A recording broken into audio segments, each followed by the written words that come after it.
You think a strong connection with your child is built by good daily habits? Think again. It is actually shaped by small, repeated moments where your attention quietly disappears. In this video, you will see 7 hidden patterns that are silently teaching your child emotional distance instead of closeness. Look at this exact moment. Your child is standing right next to you. They are speaking excitedly about their day, but your hand is still on your phone screen. You answer them, but your eyes never look up.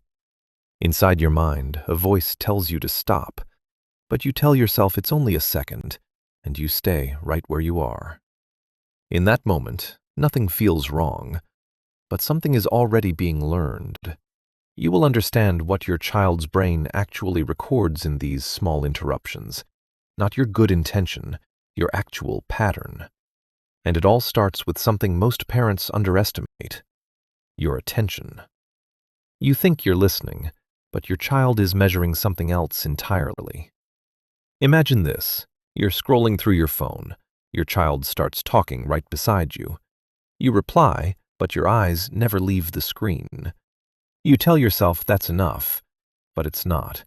Your eyes are not where your child's emotions are landing. A child's brain is incredibly sharp. They don't feel your intention to care. They only see a pattern of divided attention. Instantly, their emotional signal is downgraded, automatically. The child learns a hard truth. They are competing with a screen and losing. The cost? The child stops expecting you to truly be there. They adapt by closing off, by sharing less. Have you ever wondered why children grow quieter around their parents as they get older? Presence without attention is just emotional absence disguised as love. But attention isn't the only thing they are forced to adjust to. You think you're calming them down, but in reality, you are training emotional suppression. Look at this reality. A child is hurt and crying out loud. Instantly, you tell them to stop crying, or rush in with a quick fix to make it stop. The crying ends. But it only ends on the outside, not inside. The child's brain now associates heavy emotions with being shut down, not processed. The entire development of natural emotional regulation is bypassed, biased completely. Silencing an emotion is not teaching control.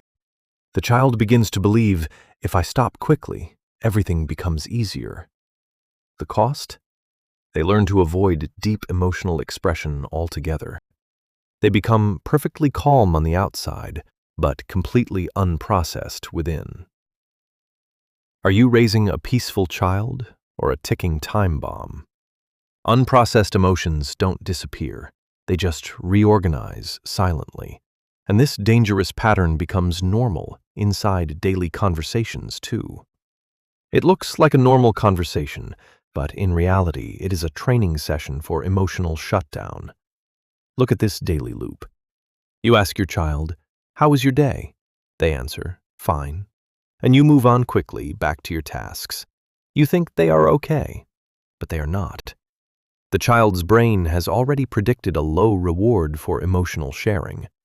Over time, the depth of your communication simply shrinks. Those short answers, they are not your child's personality. They are an adaptation. The child learns a cold truth. They wouldn't understand anyway. The cost? The child becomes emotionally minimal. Their entire inner world stays hidden, unspoken. Have you ever wondered when exactly you accidentally turned off your child's emotional radio? What is not reinforced eventually disappears, and when words shrink, behavior becomes their next language. You entered their world, but then you quietly rewrote its rules. Look at this exact moment. You sit down to play with your child, but you constantly correct the rules. You suggest this outcome or change their direction because you think it's better. The child suddenly pauses for a split second before making their next move. You think you are teaching them, but you're not. Guided play is not the same as shared play. The child's brain is learning a hidden lesson. Every expression requires approval. Pure creativity suddenly becomes supervised behavior. The child begins to tell themselves, I must do it the right way. The cost? They lose spontaneity and the freedom to explore their own emotions. Their dependency on validation, on your nod of approval, just keeps growing. Do you really want to raise a child who only acts inside pre-made boxes? Freedom inside play shapes freedom inside emotion. But even freedom loses meaning without consistent emotional signals. Love starts feeling like something to earn. Look at the pattern of your hugs. You hug them after an achievement. You praise them after good behavior. But you offer less warmth during neutral, ordinary moments. The child's brain begins to link affection with outcome triggers. Attachment itself becomes condition-sensitive. The child starts to wonder, do I deserve to be loved today? Affection tied to outcome is not emotional safety. The cost? The child becomes performance-aware in every single relationship. Their internal security fluctuates constantly, bouncing up and down.